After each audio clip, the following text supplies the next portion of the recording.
Hello everyone, it's Noel back with our 13th out of 100 original characters. Today's character is ALYSSA, done in watercolor pencils. She has a warm medium skin tone and orange hair. I think ALYSSA is the first character I decided to put glasses on, and she's lightly based on an ALYSSA I knew in school as well. Like Nikki, ALYSSA is pretty straightforward, and she was in the same batch as some other OCs whose first attempts didn't quite turn out quite as well as I'd hoped.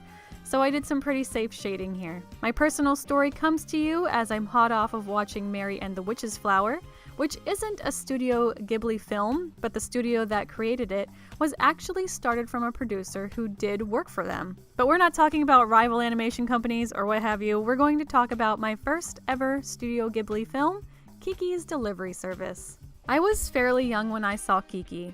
Disney had acquired the rights to Hayao Miyazaki's works, and the Disney Channel would often air said works. One evening, I remember walking by the TV in our living room, and Kiki was playing on the screen.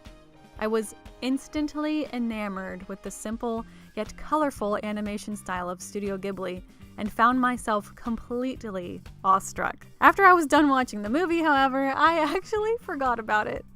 I was still very heavily into my Digimon phase at this point, and while I loved discovering new anime, I didn't take to them as much as I did with Digimon. Years later, many of the Studio Ghibli films became available on DVD, and I chose to get Kiki's Delivery Service as well as Spirited Away. I remember popping Kiki in my DVD player, and the feeling of rediscovering and falling in love with it all over again. It has since become my absolute hands-down favorite Hayao Miyazaki film for simply this one line alone. Maybe I have to find my own inspiration. ALYSSA, our 13th OC, is complete.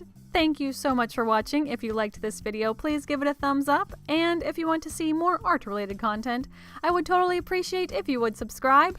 And remember to draw what you love and love what you draw.